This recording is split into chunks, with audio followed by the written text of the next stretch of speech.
everyone, welcome back to Hope, Heart and Health. Today we're with the amazing Dr. Lynne Reid for OSSEM. Thank you very much for joining us, and she'll be giving us a bit of a chat about what they do here at OSSEM and the services they offer and how they actually help us reduce our risk factors and improve our health and well-being.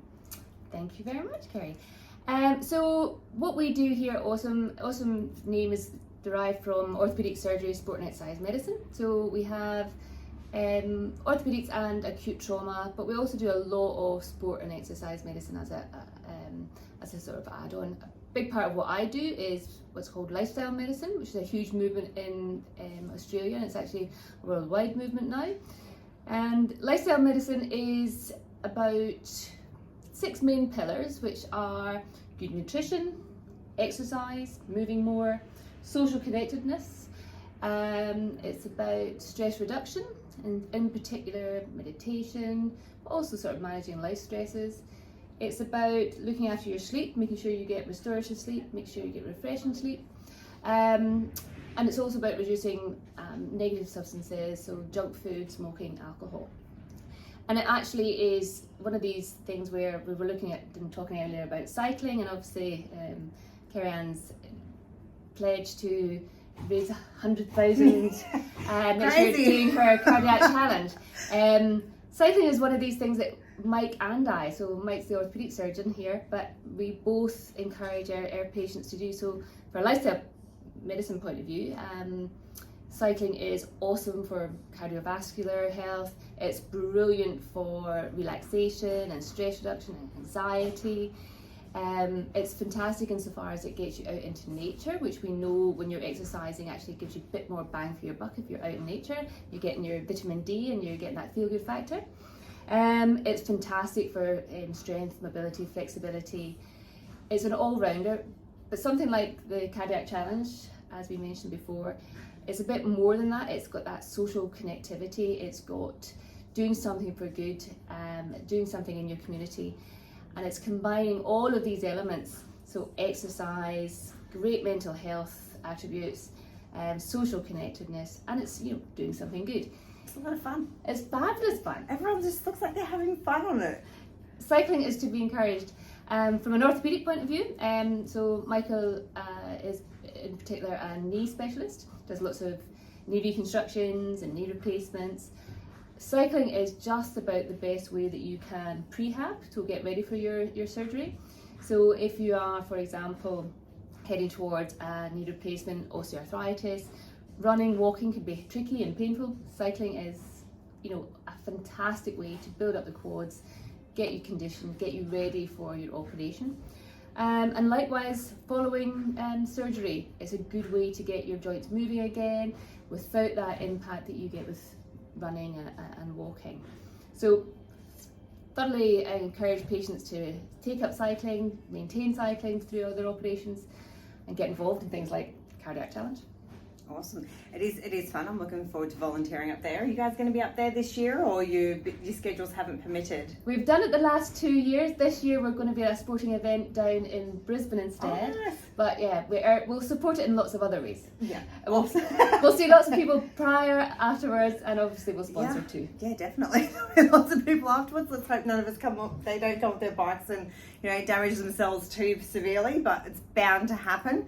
It's interesting actually with the cardiac challenge. There's for the volume of athletes, and I call them athletes, weekend warriors, and are real sort of elite. But for the volume of athletes that you have doing cardiac challenge, you don't actually have that many accidents. That's good to know.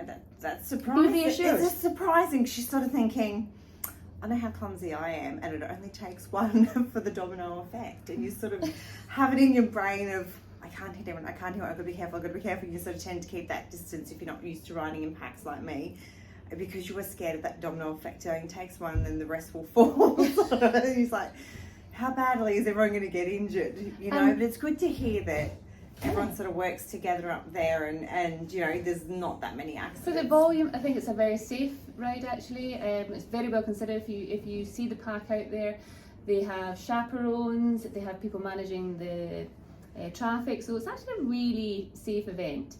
And you are surrounded by doctors should something happen. Any kind of doctor you need, literally. It's just one. There's several, like that. Someone from every department, discipline gets involved, and then there's just normal people like us that go, hey, this seems like a fun thing to do, and we get into it and we're like, shit, we had no idea it would be this. We're still going to stick at it. But no, cycling, because as you know, I was just over a year ago, Mike did my knee reconstruction. Was it typical distalization? That's right. That's it. And with cycling, I was honestly a bit like, is it going to inflame it? Is it going? And actually, to be honest, it's better cycling because I can still cycle because occasionally I jar my knee because we're on the biggest class. I can still go cycling, but if I jar my knee, I can't go do leg presses, I can't go do lunges, I can't go do squats. So I have found that cycling is a really good all-round, no matter how sore you are, within reason. Obviously follow the professional advice of your doctors, otherwise I'll get in trouble. But it's really, really good because your bum takes all the... okay, wear your nicks, but your butt takes all the weight. Yeah. If your knee's really sore and the push, you just don't do as many hills. Exactly. It's great. And I think the thing about cycling is, within the realms of road safety and so forth, it's actually in itself a very low impact exercise. And by impact, I mean on your joints. It's not something that is going to cause you injury if done properly. Yeah. That said, obviously making sure you do all the right things, making sure you're wearing a helmet, it can be a big improvement in your form if you get your bike actually serviced and sized to you. It's really really useful to make sure that your angles are perfect. It can be good for your posture in particular. Also for anyone getting knee pain on a bike, have a look at your bike setup actually. I was surprised at how much core and back is required because I haven't been on a bike in 20 years. I did downhill mountain biking. I just literally went, woo, let's go hit a tree. So to get on a gravel bike, it was quite a different setup, and I was honestly, I'm just like, wow, this is great. And I've actually found, as weird as this may sound, people, I've actually found that I've had almost no back pain except for, when I've done stupid things and lifted things the wrong way, riding a bike. Like with it, everyone's like, oh, you're going to be sore, your back's going to hurt, and, you're going to have all these issues. And I haven't with my back. And I've actually really feel stronger in that core and in that back. And it's quite good. It's like, ooh, a little sense of achievement. Yeah. And again, it's another sport that actually doesn't put a lot of pressure through your back. You look at things like soccer, AFL, gymnastics, cheerleading, all these things put a lot of pressure through that lumbar spine. In actual fact, cycling is really good insofar as it's not putting lots and lots of load through the lumbar spine. Yeah, and the other benefit is weight loss and toning. So for us women, most of us who are particularly, headed towards 40 or older, we have a lot of issue with our midsection and toning down the hips, because we can lift weights, we can jump on the elliptical, which I hate. I hate stationary cardio. I'd much rather be out on my bike. Hate it with a passion, but we still got to do it. But the problem we have is trimming down the sides or the inside of the legs. Okay, we need to do, a lot more tricep work. That's a whole other issue that cycling doesn't target. It's like the one area. But I've noticed I've been dropping weight a lot quicker because I'm burning twice as many calories for the same amount of time on the bike to what I am lifting weights. Lifting weights is great. It's for strength and everything else. It's absolutely fantastic. But trimming down as well. Yep. I found it's really targeting those problematic areas for me, which is like just an added bonus. It's a great cardio workout, isn't it? So it's good for cardiovascular health, but it is actually very good for that sort of fat burning. So if you are doing something about your weight at the moment, if you're looking at weight reduction, it is still 80% of what you put into your body, but that 20% that we rely on for weight loss comes from exercise. Doing something like cycling is really good. You can really shred the calories by getting on the bike. And you got the endorphins going, you're happier, so you're eating less shit food, and you're less Tim outside. Tams, less Coke, less everything. And you're getting outside and doing exercise, because you're good. Yeah, because you don't want to, because you're feeling good, you're looking good, and it's not just about being, the next bloody Elle Macpherson, because we know that there's a lot of us out there who never will be, but it's reducing your risk of, arthritis and osteo, all sorts. I can't even think. God, I'm dyslexic today, but Lynne knows what I mean. I'm sure she'll translate in a minute. She speaks Kerry. But you're reducing your cardiovascular risks as well. Yeah, and things like, as everyone knows, I've got a heart condition, so it was imperative. And I actually saw you after I saw Mike. So I think I'm down 27 kilos in body fat now. Fabulous. And that's quite an achievement. But I came and saw you after I'd had my surgery, and you assisted me with the initial stages of weight loss. And that was really important. So there are a multitude of ways that you can start. There's help out there. It's not about fitting into society's norms. It's about not having a bloody heart attack, for Christ's sake. This is true, because it is something that you can change. Yeah, lifestyle medicine does that. It's a really important part of training that I think previously hasn't been particularly pushed in medical schools, but it's increasingly so. JTU now is going to have a master's in lifestyle medicine as well. So it's looking at all the things that you as an individual can do without medicine, without medications and without surgeries and so forth. Obviously there's things you can't achieve just through lifestyle medicine. But yeah, it's about looking at decent nutrition, whole foods, get a bit more plant-based. Doesn't need to be vegetarian and vegan, but it needs to be a bit more plant-based. It's about... I need to follow that advice. I ate way too much bacon and steak. You need your iron too, but there are plenty of plant-based options. It's about looking at that nutrition and making sure you get rid of all the junk food. It's so convenient and so available now. So again, trying to combine that to healthy lifestyle, good nutrition, moving more, getting on your bike, and other things actually contribute to the weight loss journey through things like sleep. And having sleep apnea, for example, untreated sleep apnea will cause you to gain weight, so it's a bit of a vicious cycle. Wow. The more tired you are, the feedback that you give to your hypothalamus is that you need more energy, you need to eat more. So if you treat some sleep apnea with something like a CPAP machine, patients will often lose 5 kilos without changing anything else. So yes, taking care of your sleep. Also, you know yourself from times when you had little babies, when you're sleep deprived, you're more likely to snack, you're more likely to make bad decisions, you're more likely to eat to keep yourself going. Yeah, midnight feed, go and eat Tim Tam. So yeah, and all that stuff. taking good care of your sleep, looking after your sleep, doing your sleep hygiene, very important.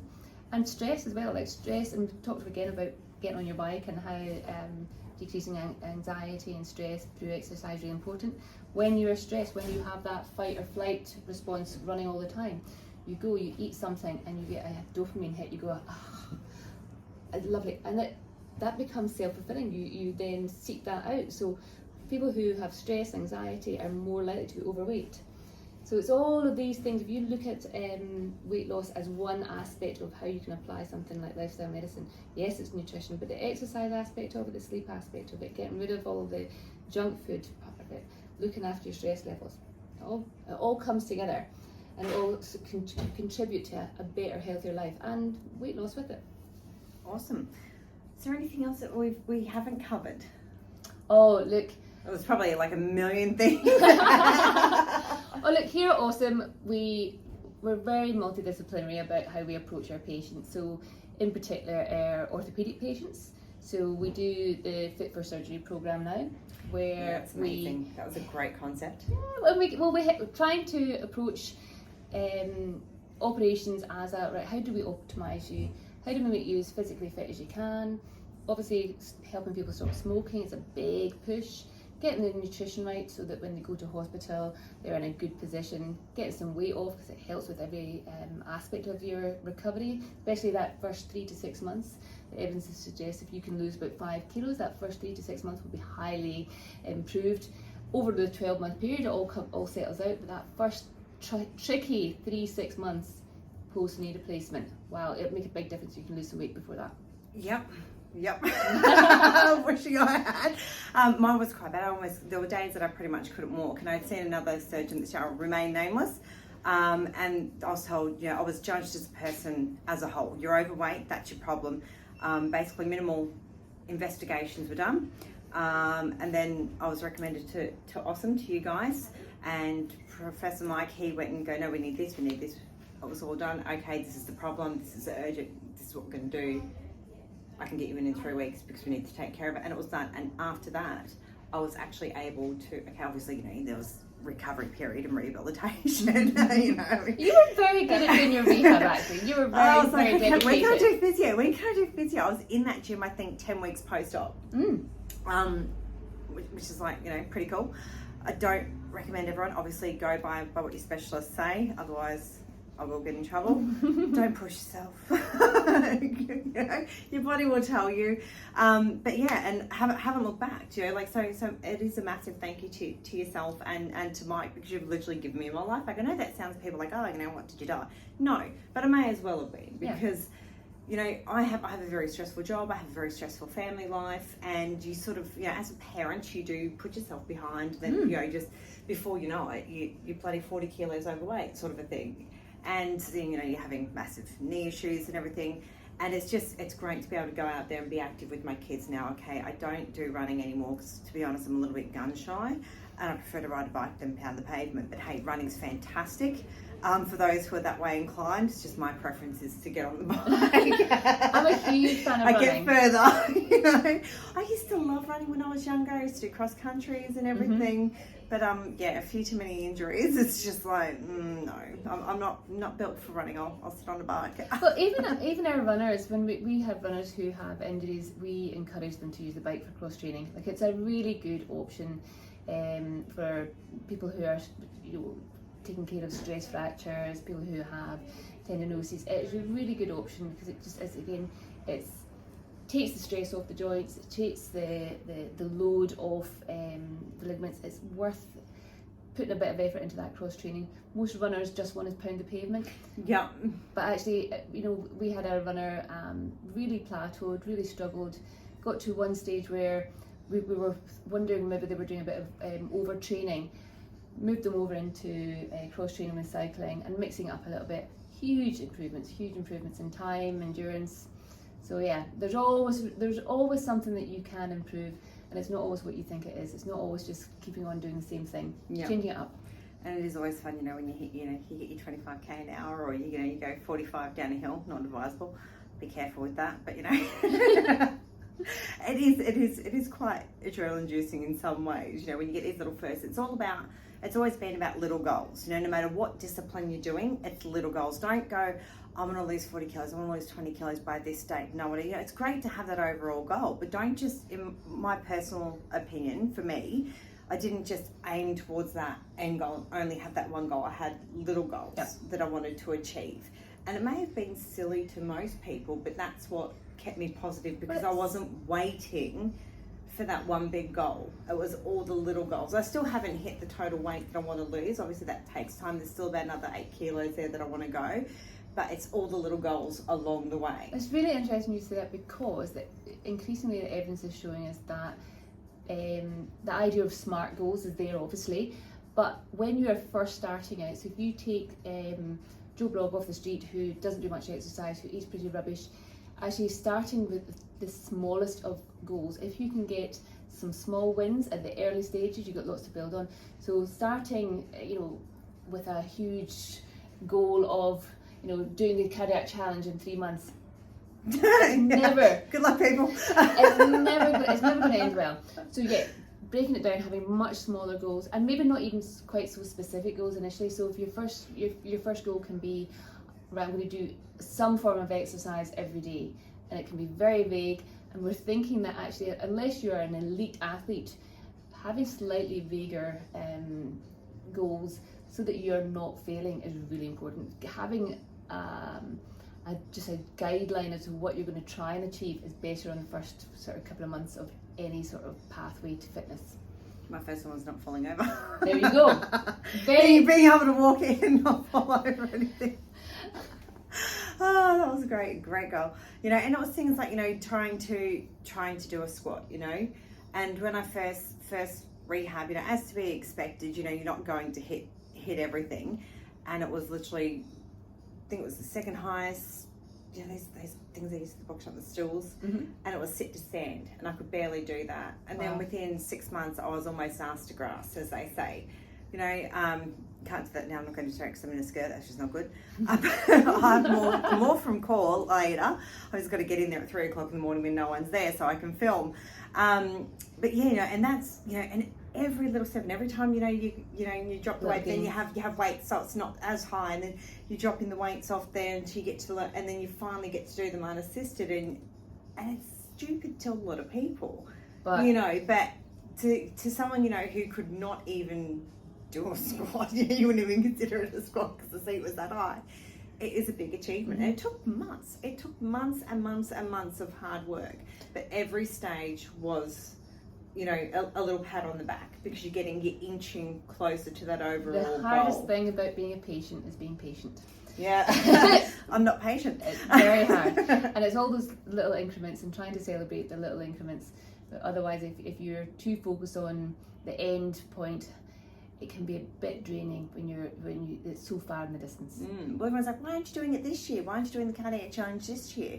It's a year, you know, you would have had time, years in surgery. I'm like, I may have been in the gym 10 weeks post-surgery, but I knew that there was no way, even if I went out and got my bike, because I've only had a few months, but got it straight away, I knew that there was no way I was going to be ready for that challenge. And you're a different cohort of athletes. Yeah. You're a different cohort insofar as you have got your complex medical issues. So you have that, plus you have that, you know, the added burden of coming off an operation. So yeah, take it in small increments. I was like, yeah, no, we'll just go in 2023 because that is such a long way off to have that end goal, because that's where I want to end up, is because by then I know I'll be at my goal weight, which will be easier on the bike because right now it's fun. The hills are fun. The hills, yeah. The hills are hard, and then the hills is fine. Just keep pedaling, that's what I was saying to myself.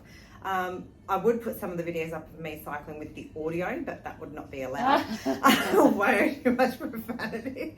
But it is hard, and you hate hills, you know, especially if you're a bigger person, because the bigger you are, you know, the harder it is. Hills in particular. But what's great is as you get more experience in the hills and you're losing weight, it's like a 2-for-1 bonus because it becomes twice as easy. Yep. You know, and that's what you keep reminding yourself of. It will get easier. And the hardest step is the first step. It's definitely the case. You know, when you first jump on, especially if you're recovering from surgery, when you first jump on a bike, you have very little quad strength. You know, it's, especially coming off a knee surgery. You know, as soon as you get any swelling in your knee, your quads disintegrate. They really lessen. So actually getting back on the bike, it takes a long time to build up that quad strength again. And leg press, incline leg press, yes. And squats. And but the gains that you get are fantastic. Yeah, it is absolutely amazing. Is there anything else that you'd like to cover for us this round? Oh, I think we're all done. she's a bit over it. No, it's all good. All right, well, thank you very much, Dr. Lynne. Appreciate it. Now, remember, guys, if you do have any concerns about your, you know, weight concerns for your health or any general health concerns, sporting concerns, orthopedic concerns, then please give the lovely team at OSSEM a call, and Dr. Lynne Reid and Professor Mike Reid will be more than happy to assist you with that. And until next time, guys, stay fit, stay healthy, and don't forget to jump on over to the Far North Queensland Hospital Foundation Cardiac Challenge for 2022. We are 17 days away. Exciting and scary, but 17 days away, so you still do have time. Remember, donations $2 and over are tax deductible, and jump on over to Wellness Embodied. That's who we've chosen to support this year, or anyone else that you like. And also a massive shout out and thank you and best wishes to our sponsor, Trinity Cycle Works. Until next time, guys, every dollar matters, every dollar makes a difference.